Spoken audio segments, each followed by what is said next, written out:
line kati ono bone babakubye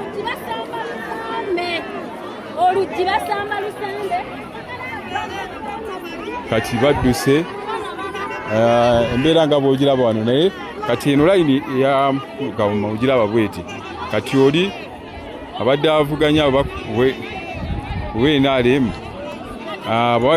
bakoze fujjo nga bw'okiraba the situation nga bw'olaba kati bali bagenze era badduse naye nga tebalina buwagizi kati bagize wali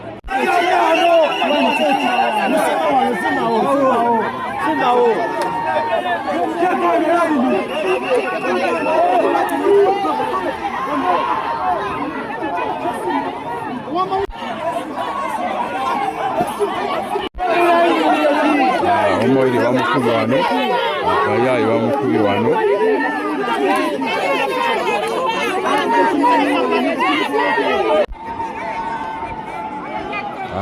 kulonda kwa wano akavuyo deka abayaye bakuba munnamawulire wano kati bavudde ku layini ono abadde avuganya wano avuddewo ku layini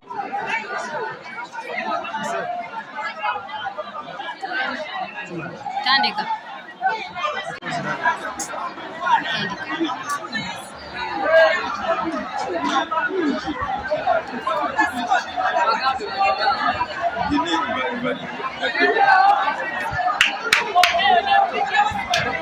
Olina video na jokute. Olina video na jokute wana mwana gani? Jimpereza.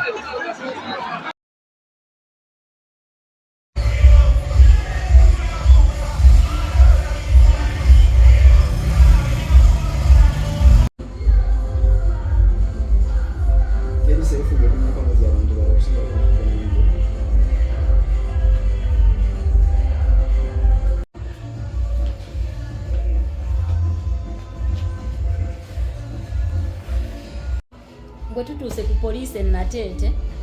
bwe tubuliddeko kwaba abatuukibwako ne bagamba ensonga yaffe nene twetaagira munene DPC era ne batugamba nti tukomewo DPC gwe tuba tuzigamba era nesaba kakati bwe banaamala otukolako nga tuddayo ku poliisi naye tugenza otuuka wano ate ne batukubira ne batugamba nti abatukubye batuuse bo ate ku poliisi ne bakola statement si be batukubye nti ate abooli be batukubye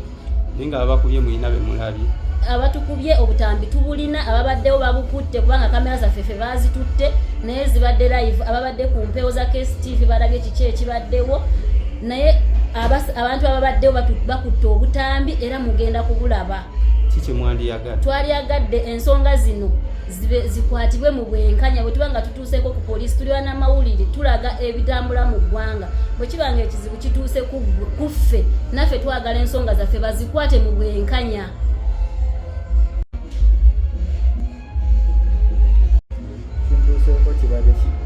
kino sikisuubirangako n'olumu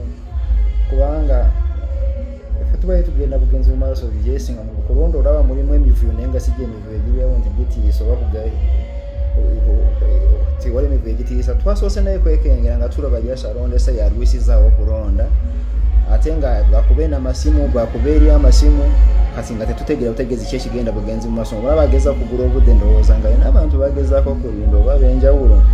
so tuba tukyali awo niwaba omusirikale omwajja omukulu wabaddewo n'omulala abadde muleeyi abadde ayambadde t-shirt ya muhoozi n'agezaako kumulagira londesa abantu balonde bave wano biki ebyo alondesa n'agaana bwamala kugaana after omusirikale omu yabadde ayindubaza alina amayinja gabadde asatu ge yatuuse ne bawukanya bakandidate negamba mukole bukozi layini mulonde nga waliwo distance ya segunde nene okulonda ne kugenda mu maaso bwe batadde abantu okulonda ne bajja misinde nga badduka ne bagenda eri candidate gwe baagala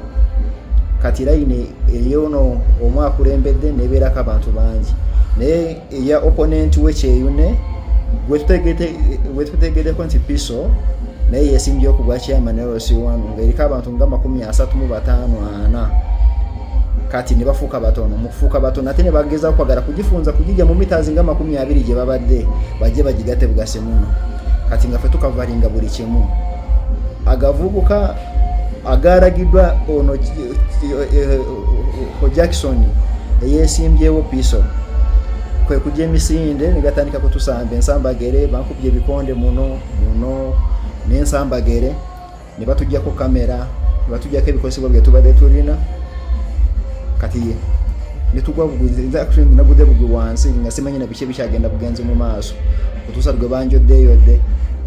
era okutuusa gundi bwe twafunyemu olungu bangu ne tugenda bugenzi ku poliisi kukotinga yasu musango ku poliisi tugenze kutuka ku poliisi betusanze ne bataki kugamba ate mulindeko diso yalina kukola DPC yalina kukola bukola ku nsonga yamwe engeri ya political ate nga ya deployinze yasa abantu abagenze mu field so netusigala nga tulindire ddala yasa ebbanga libadde ddene tugamba okay kale muyingiza omusango gwaffe mu gundu tufune reference number ffe tujoke tweyongere obweyongezi mu ddwaliro agamba musobola kugenda bugenzi mu ddwaliro naye reference number temukola ki mugenda kugifuna gyasikuwa mugenda koma omusango egundi DPC nga waali kati so kwe kujja buzi wano mu ddwaliro twakatuuka era bwe tumala kufuna ku bujanjabi ne tufunamu ku maanyi then nsobola kuddayo buzi ku poliisi tulabe ki ekigenda mu maaso. Owulira otya muli? Mpulira bubi nnyo, obulumi nina bungi omutwe ebibegabega kifuba obulumi bwo nina bungi ddala. Kiki wandiyagadde?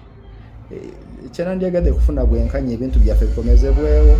then n'abantu bano okunyonyola okukwatibwa bateekebwe mu mbuga z'amateeka banyonyole kiki ekyatukubiza musango ki gwe twakoze ffe kubanga tubadde tusitreaminga live ku ACV buli kimu kyonna ekigenda bugenzi mu maaso akutendooza abantu bakirabye ne beewunya ki ekigenda bugenzi mu maaso mu ggwanga kubanga tubadde tumanyidde nti abakuumaddembe be balwanagana ne bannamawulire naye kati essaawa ze n'abantu aba bulijjo abeesimbyewo be bakozesa bakifeeso okutukuba kubanga baalagiddwa bulagirwa tebeetuminkiriza. Kati bo muzaako ki kati obudde buno emuva wano? Kyetuzaako tulina kufuna bufunyi kuddayo ku poliisi kugulawo omusango wadde nga bagezaako kubikyusakyusa jasi kubifuula bufuzi kirala ebintu byonna byakoleddwa mu lwatu ate n'abantu abamu sitiiru kuba tukubye kuliko eyakulembedde yasoose nze okunkuba amanyikiddwa kitaawe niwa wansula n'amanya ge gamanyikiddwa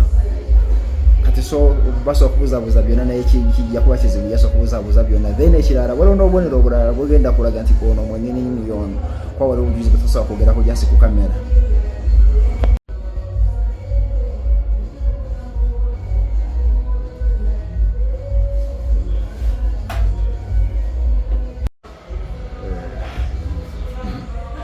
Dr. Ishak wano ku First Care Bulaga abakulu abavudde ku KSTV tubalabye era badde balina obulumi obw'enjawulo naye okusinga ku mitwe era nga bulagamu n'okuzimba mbeera omuntu akubiddwa n'ekintu kugamba ekiri blunt. Babadde tebalaze nnyo obubonero bwa kufuna kukosebwa ku bwongo naye ng'obulumi bwe buli ddala so tubawadde eddagala libukkakkanya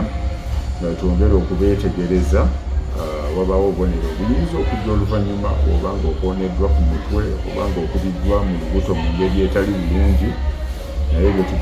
tusigadde nga tubawadde eddagala nga we bakkakkana nga otwegongera okubeetegerezaako mu nnaku ezijja tulabe bwe banaaba bali.